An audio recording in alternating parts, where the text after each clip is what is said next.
We do walk by faith with the peace of God as we continue to explore our subject of forgiveness.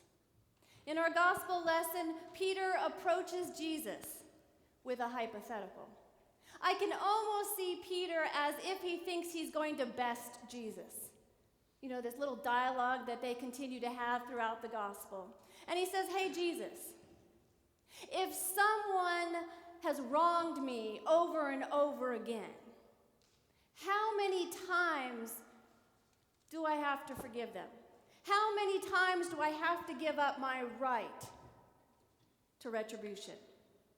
Let's say they've done it, 6 times.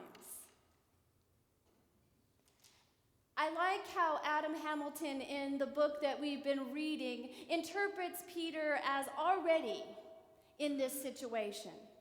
You know, maybe it is his brother or his friends, James and John, who are part of that small circle of the church. Because when Peter talks about the church, he's talking about that small circle of the 12 and those other followers. So maybe he has in his mind that his brother or his close friends have already done something 6 times that really irks him. And he's waiting for Jesus to give the answer. That, 6 times is enough. But Peter says 7, maybe. Well, Jesus then begins to say, no, not 7, but 77 times. And here's where we enter into that church math. Because, we talk about church math, the numbers are a little fuzzy. Because 70 times 7 would equal 490, right? So we can put it up so we can have a visual so we know what we're talking about. That's math, right? Hard and fast rules. 70 times 7 equals 490. So if Jesus is telling us that 70 times 7 is all that we have to do in terms of forgiving people, so when we get to 489 times that somebody's done something to hurt us or irk us, we're almost home free. Because the next time, we don't have to forgive. But no, because it's church math, right? And so it's been interpreted, the 70 times 7 really means 77. Again, not a hard, fast number because 7 is a special number. 7 in terms of the biblical interpretation, in terms of what it means, is not just 7 times or 77 times. 7 means complete or wholeness.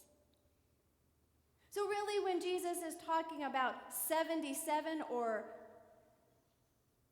7, he's talking about infinity. Are you ready for this equation? 70 times 7 equals infinity. Church math.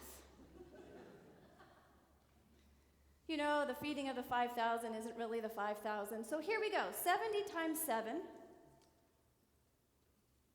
infinity. As many times as it takes. And so we remember together that when we're in a situation where we're to offer forgiveness, there is an infinite number of times in which we're called to engage in forgiveness. And we remember together that forgiveness means the giving up of our right or emotional want to retribution. And so Jesus wasn't satisfied just with the answer of church math for Peter. He began to tell a story. He tells the story of the wicked servant, the wicked slave, in which this slave goes before a king who he owes a great amount of money to. And the king is going to hold him accountable, and he doesn't have the money to pay, so he's going to be sent off with his family to be sold so that the king can get the money. But because the slave begs for mercy, the king forgives his debt, grants him mercy. He doesn't just say to him, "Oh, I'll give you more time to pay." He forgives him the debt. Now, you would think that that would filter down into his soul, especially right after feeling great because this king has granted him mercy. But yet, his first action after he leaves that place of grace is to what? We just read it. Not to offer grace, but then to demand payment, which by law he was in the right to do. Because that understanding of the law was that in order to make the relationship level again, the person owing the other person had to pay up. But we come to a place where God is asking us, challenging us to do something different. God is challenging us to look at forgiveness not as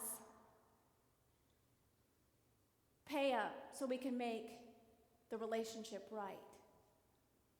The whole eye for an eye. The whole, you put one rock in my backpack, I'm going to put one rock in your backpack, and we're square. God's challenging us to do something different. Now, do you all feel that challenge? Those of us that have been on this journey for 4 weeks so far? Yeah, are you tired? I can see, yeah, they're all, yes, we're tired, Melissa. Have you unloaded your backpack only to find more rocks? Yeah? To find rocks that you thought you had left behind, and look, they're still in my backpack. Anybody find that happen? It's a bit like looking through your teen's backpack. Yeah? Where you unearth things that you think might have been from the year before, possibly 2 years. So we're on this journey, this time, and we are going to say that it's hard work. But we walk by faith with God's peace firmly planted in our hearts. Now, we always have to be mindful when we're talking about forgiveness that we are talking about relationships that are healthy and life-giving. That's the goal of forgiveness, to restore relationships to being healthy and life-giving, not to encourage people to stay in relationships that are not healthy, that are abusive. And one of the examples of forgiveness that I came across was by George Hemmenson, Dr. George Hemmenson, who was talking about this relationship of abusive relationships. That, of course, we're never going to want someone to stay in a relationship in which they are in danger.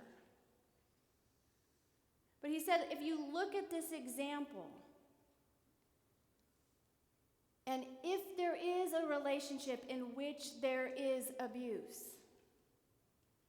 you certainly want the member to be out of that relationship so they're safe. But I quote that he wrote in his sermon that this is what should happen, following along what we hear about the wicked slave.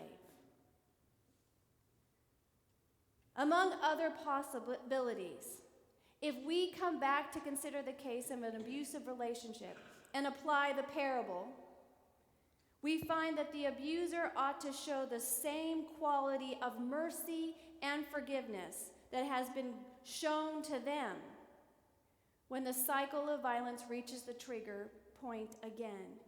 The appropriate response is not anger and violence, but the same mercy and forgiveness that has previously been granted to them. Otherwise, it brings dishonor to God. End quote. Forgiving the debt does not condone the behavior or take away the consequences. Forgiveness provides for a different future. Forgiveness provides for a different future. When we are engaged, we need to offer the same grace that we receive to one another. Barring abuse, we are people of grace. Now, we are working on our rocks. We are chipping away at our rocks. And you remember last week I scared the choir with my tools. As I began to chip away at my rock, they thought I was going to hurt something, someone, or the furniture, right? But nothing came out. Nothing.